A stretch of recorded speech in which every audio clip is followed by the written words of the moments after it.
In August of 2019, the world stopped scrolling for a moment to laugh at a headline that seemed too absurd to be real. The President of the United States, Donald Trump, had reportedly asked his advisors about the possibility of buying Greenland. The internet exploded with jokes. Late-night comedians made photo montages of gold towers towering over fishing villages in Nuuk. The Prime Minister of Denmark called the idea absurd. It was treated as a moment of silliness, a project gone wrong. The world laughed, and then the world moved on. But in the quiet quarters of the Pentagon and in the Situation Rooms of the State Department, nobody was laughing. The generals and the geologists knew something that the public did not. They knew that the offer to buy Greenland was not a joke. It was a desperate geopolitical maneuver. It was a frantic attempt to secure the survival of the American military-industrial complex. They knew that the ice sheet of Greenland was hiding the single most valuable asset on planet Earth. To understand why the United States would risk diplomatic humiliation to buy an island of ice and rock, we have to look beneath the surface. We have to look past the glaciers and the fjords and look at the chemistry of the modern world. The 21st century is not built on steel and coal. It is built on a specific group of 17 chemical elements known as the rare earth elements. These are the vitamins of modern industry. You cannot build an iPhone without them. You cannot build an electric vehicle battery without them. You cannot build a wind turbine without them. And most importantly, you cannot build an F-35 fighter jet, or a Tomahawk missile, or a nuclear submarine without them. For the last 30 years, the United States has slept while a rival power cornered the market on these elements. That rival is China. Today, China controls roughly 90% of the processing of rare earth elements. They have a chokehold on the future of technology. If Beijing decided tomorrow to turn off the tap, the American military would grind to a halt and Silicon Valley would go dark. This is the nightmare scenario that keeps military strategists awake at night. But there is a solution. There is a way out of the trap, and it lies buried under the ice of southern Greenland in a place called Kvanefjeld. This remote mountain sits on top of what is believed to be the largest deposit of rare earth elements in the world. It is the Saudi Arabia of the future. The country that controls Greenland controls the thermostat of the global technology market. This is why the United States wants to buy Greenland. It is not about land. It is not about ego. It is about breaking a monopoly that threatens the existence of the West. The story of Greenland is often told as a story of isolation. It is the largest island in the world, yet it has a population smaller than a football stadium. 56,000 people live on a landmass 3 times the size of Texas. For centuries, it was seen as a frozen wasteland, useful only for fishing and hunting seals. But geography is destiny, and Greenland sits at the most strategic intersection on the map. During the Cold War, Greenland was the shield of North America. It sits directly on the shortest path between Moscow and Washington, D.C. If the Soviet Union had ever launched a nuclear strike, the missiles would have flown over Greenland. That is why the United States built Thule Air Base in the far north of the island. It is a massive installation with radar systems designed to detect incoming threats. The U.S. has always understood the military value of the island. In fact, 1946 was not the first time the U.S. tried to buy it. President Harry Truman offered Denmark $100 million in gold bars for the island in 1946. He understood that whoever holds Greenland holds the keys to the North Atlantic, but the value of Greenland has shifted. In the 20th century, its value was its location. In the 21st century, its value is its geology. And the catalyst for this change is a phenomenon that usually brings bad news: climate change. As the planet warms, the Arctic is heating up twice as fast as the rest of the world. The massive ice sheet that has covered Greenland for millions of years is retreating. It is melting at a rate of billions of tons per year. This is a tragedy for the environment, but for the mining industry, it is a treasure map being revealed in real time. As the ice pulls back, it exposes ancient rock formations that have not seen the sun for eons. These rocks are part of the Ili-Mausak complex, a geological freak of nature that contains concentrations of rare minerals found nowhere else on Earth. Let us look closer at what is actually inside the rock at Kvanefjeld. The 2 most critical elements found there are neodymium and dysprosium. These names sound abstract, but they impact your daily life every time you pick up your phone or start your car. Neodymium is the key to creating supermagnets. Before neodymium, magnets were heavy and weak. With neodymium, you can create a magnet the size of a coin that is strong enough to lift a bowling ball. Why does this matter? Because of motors. Every electric motor works on magnetism. If you have powerful, lightweight magnets, you can build powerful, lightweight motors. This is the secret sauce of the electric vehicle revolution. You cannot have a Tesla or a high-performance electric car without neodymium magnets. They are also essential for the miniaturization of electronics. The vibration motor in your phone, the speaker system in your laptop, the hard drive in your computer, all rely on these magnets. Then there is dysprosium. Neodymium magnets have a flaw. They lose their magnetism at high temperatures. If an engine gets too hot, the magnet dies. Dysprosium is the magic ingredient that fixes this. You add a little dysprosium, and the magnet becomes heat resistant. This is vital for military applications. A missile guidance system or a jet engine turbine operates at extreme heat. Without dysprosium, the weapon fails. Currently, the United States relies on China for almost all of its processed dysprosium. Imagine the vulnerability. The U.S. Navy is building ships that rely on components that can only be sourced from its greatest strategic rival. It is a level of dependency that makes the oil crisis of the 1970s look like a minor inconvenience. The Chinese government is well aware of this leverage. In 1992, the Chinese leader Deng Xiaoping famously said, "The Middle East has oil, China has rare earths." He knew exactly what he was building. For decades, China kept the price of these minerals artificially low. They subsidized their mines and ignored environmental regulations. This drove mines in the US and Australia out of business. The Mountain Pass mine in California, which once supplied the world with rare earths, shut down because it could not compete with Chinese prices. Once the competition was dead, China consolidated its grip. They built the processing plants, the refineries, and the supply chains. They created a vertical monopoly. And then they showed the world what happens when you cross a monopoly. In 2010, a Chinese fishing trawler collided with Japanese Coast Guard vessels near the disputed Senkaku Islands. Japan arrested the Chinese captain. Beijing was furious, but they did not send warships. They simply stopped exporting rare earths to Japan. The Japanese industrial machine panicked. Toyota, Nissan, and Honda could not build cars. Electronics giants could not build components. The Japanese economy was brought to its knees without a single shot being fired. Japan released the captain. The lesson was learned. The rare earth supply chain is a weapon. This incident woke up the Pentagon. They realized they had allowed a critical vulnerability to develop. They started looking for alternatives. They looked at Australia. They looked at Vietnam. They looked at Brazil. But none of them had the scale and concentration of Kvanefjeld. The Kvanefjeld site in southern Greenland is unique. It is not just that it has rare earths. It is that it has them in massive quantities, and they are relatively accessible. Estimates suggest that Kvanefjeld alone could meet global demand for rare earths for decades. It could break the Chinese monopoly overnight. But getting the minerals out of the ground is not just a matter of digging. It is a matter of politics. And this is where the story gets complicated. Greenland is a self-governing territory within the Kingdom of Denmark. Nuuk, the capital, handles domestic affairs, but Copenhagen handles foreign policy and defense. However, the ownership of mineral resources belongs to the Greenlandic people. For years, a fierce debate has raged in Greenland about whether to mine Kvanefjeld. The issue is uranium. The rare earth minerals at Kvanefjeld are mixed together with uranium and thorium. To get the rare earths, you have to dig up the uranium. For a country with a pristine environment and a culture based on fishing and hunting, the idea of an open-pit uranium mine is terrifying. This internal conflict in Greenland became a proxy war for global powers. On one side, you have environmentalists and local Inuit communities who fear radioactive dust and the pollution of their fjords.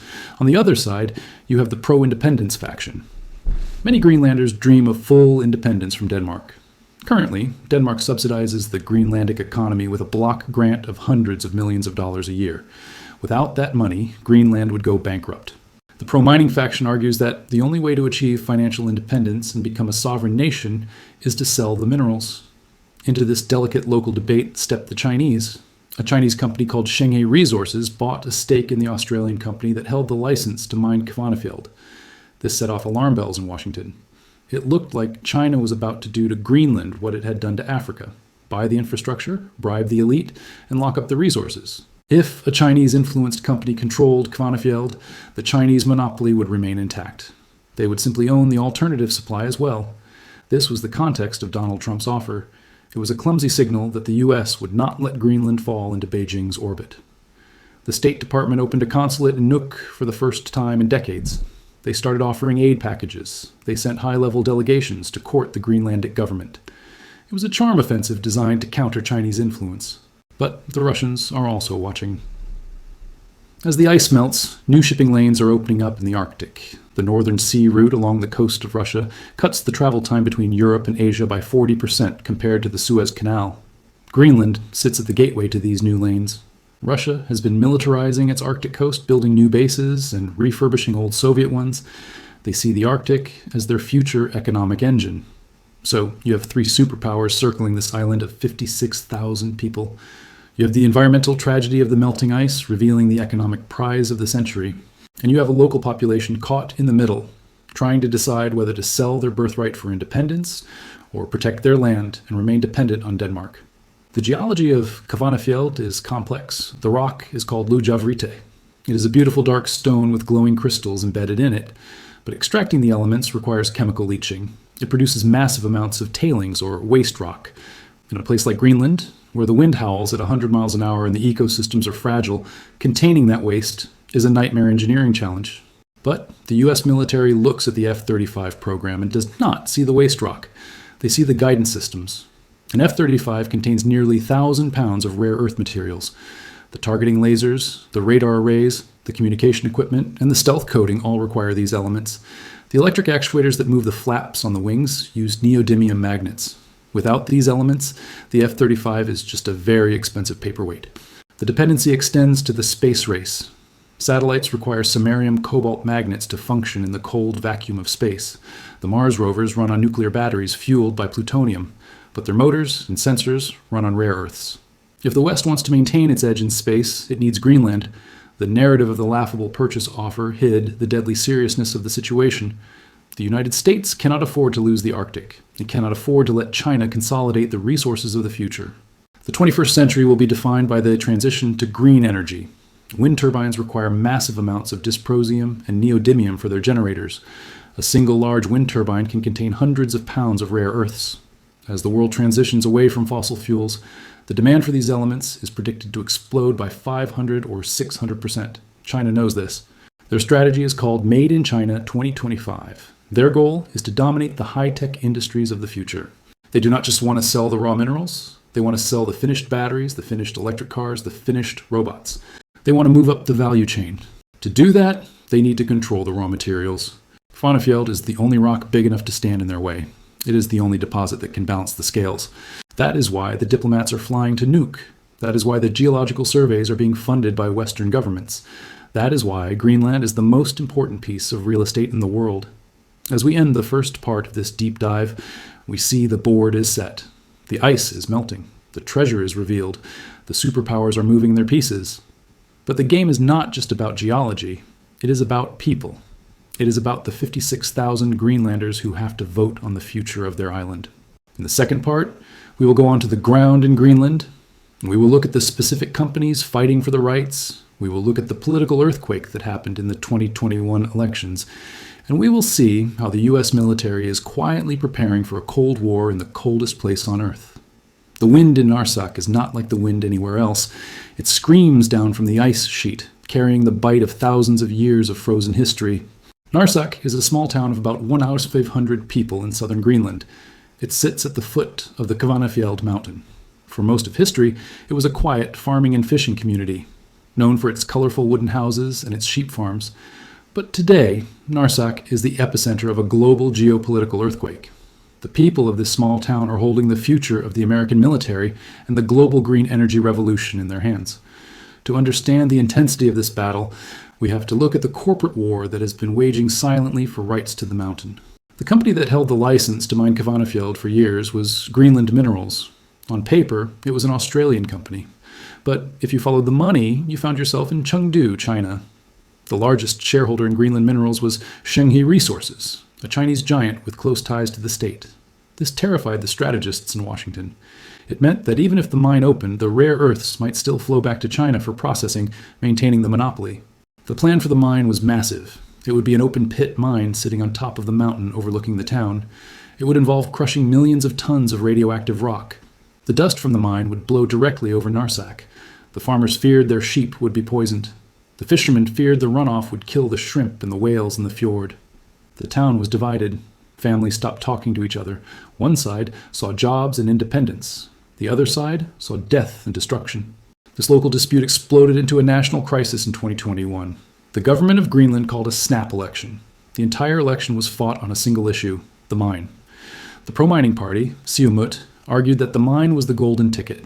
They argued that the Chinese investment would bring infrastructure, airports, and money. They played on the dream of a Greenlandic republic free from Danish control. But the opposition party, Inuit Ataqatigiit, or IA, ran on a platform of zero tolerance for uranium mining. They argued that the health of the ancestors in the land was worth more than money. They tapped into a deep indigenous connection to the environment. The world watched this election closely. In Washington and Beijing, diplomats held their breath. The result was a shock. The anti-mining party won in a landslide. One of their first acts was to ban uranium mining, effectively killing the Kvanefjeld project in its current form.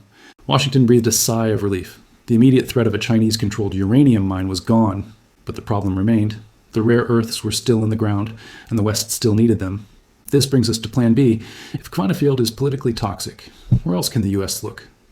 The answer lies just down the fjord, at a place called Tanbreeze. Tanbreeze is another massive deposit of rare earths in Greenland, but the geology is different. It does not contain uranium. This makes it politically acceptable. The owner of Tanbreeze is an Australian geologist who has spent years lobbying the U.S. government for support. He calls the site a sleeping giant. He claims it has enough dysprosium to supply the world for 1,000 years.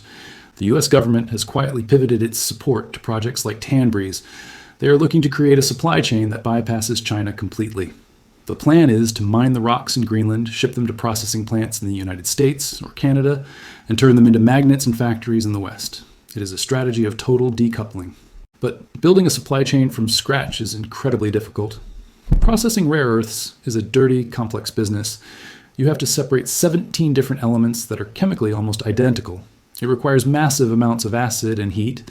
It produces toxic waste. For 30 years, the West was happy to let China do the dirty work. We exported the pollution and imported the cheap magnets. Now we have to learn how to do the dirty work ourselves, and we have to do it in a way that meets strict environmental standards. The cost is astronomical. A rare earth processing plant can cost $1 billion to build. Private investors are wary. They know that if they spend the money, China can simply flood the market, drop the price, and bankrupt them, just like they did in the 1990s. This is why the U.S. military is getting involved. The Pentagon is investing direct money into mining companies. They are signing contracts to guarantee they will buy the minerals regardless of the price. They are treating the mining industry like the defense industry. It is no longer a free market. It is a matter of national security. While the lawyers and geologists fight over the rocks, the military is preparing for the physical reality of a contested Arctic. The Thule Air Base, now called Pituffik Space Base, is being upgraded. It is no longer just about watching for Soviet bombers. It is about space dominance and missile defense. Russia has developed hypersonic missiles, weapons that fly at 5 times the speed of sound and can maneuver in flight. These weapons threaten to make traditional radar obsolete. The Arctic is the most likely trajectory for a hypersonic strike against America. Greenland is the only place where sensors can be placed to track these threats in time. The U.S. is investing billions to upgrade the eyes and ears of the North. But they are also worried about the ground. The U.S. Navy has reactivated its Second Fleet, which is responsible for the North Atlantic. They are sending submarines under the Arctic ice to shadow Russian movements. They are training Marines to fight in sub-zero conditions. The Arctic is becoming a theater of war again. And then there is the Polar Silk Road. China has declared itself a near-Arctic state. This is a made-up term with no basis in international law, but it signals intent. China wants to use the Arctic shipping lanes to move goods to Europe. They are building icebreakers. They are the only country, other than Russia, building nuclear-powered icebreakers. They want to integrate Greenland into their Belt and Road Initiative. They offered to build 3 international airports in Greenland. The price tag was small for China, but massive for Greenland. It would have given Beijing control over the island's transportation infrastructure. The Danish government, under heavy pressure from Washington, stepped in and financed the airports themselves to keep the Chinese out. This was a direct intervention to stop the debt trap diplomacy that China has used in Sri Lanka and Africa. The story of buying Greenland was never about a real estate transaction where a check is signed and a deed is handed over. It was a metaphor for a hostile takeover of a sphere of influence. The U.S. cannot technically buy the island, but it is buying the loyalty of the island. It is pouring money into education, tourism, and civil society in Nuuk. It is trying to prove to the Greenlanders that their future lies with the West, not the East. But the Greenlanders are savvy. They know they're sitting on a gold mine. They are playing the superpowers against each other. They welcome U.S. attention, but they refuse to be a puppet. They are using the leverage of their resources to demand more autonomy from Denmark. They are building their own foreign policy. The future of Greenland is the future of the 21st century economy. If the ice continues to melt, more deposits will be found. The gold rush is just beginning. Companies from Canada, Britain, and Australia are scouring the coastlines. They are looking for zinc. They are looking for gold. They are looking for rubies. But the rare earths remain the prize. Imagine a world 10 years from now. You drive an electric car. The motor in that car was built with neodymium mined in the fjords of Greenland, processed in a refinery in Texas, and assembled in Detroit. That is the vision the U.S. government is fighting for. The alternative is a world where you drive a Chinese car or walk. The battle for Greenland is also a battle against time. The permafrost is thawing. The infrastructure in the Arctic is sinking. The very ground they want to mine is becoming unstable. Extracting resources in a changing climate creates a vicious cycle. The more we mine to build green technology, the more we disturb the fragile Arctic ecosystem. It is a paradox. We need to destroy a part of nature to save the rest of the planet from climate change. Kvanefjeld stands as a monument to this dilemma. It is a black mountain of death and salvation. It contains the poison of uranium and the cure of green energy. The choice of whether to open it has paralyzed a nation and mobilized empires. The media laughed when the purchase offer was made because they saw Greenland as a relic of the past, an empty space on the map. But the strategists saw it as the center of the map. They understood that the map is changing, the ice is vanishing, and the geography of power is shifting north. The next time you look at your smartphone, think of the gray, windy slopes of Narsak. Think of the sheep farmers watching the helicopters of the prospectors land. Think of the diplomats whispering in the hallways of Nuuk. The device in your hand connects you to that frozen frontier. The electrons flowing through its circuits are governed by the magnets that come from the Earth. And the control of that Earth is the defining conflict of our time. The United States did not buy Greenland with a check, but it is buying it with policy, with pressure, and with presence. The flag flying over Nuuk is still the red and white of Greenland, but the shadow cast over it is the eagle and the dragon. The Cold War is back, and this time it is being fought for the heat of the future. The rare Earth War is not coming. It is already here. The front line is the ice. Subscribe now to stay ahead of the curve, because when the history books are written, you'll want to be among the few who saw it.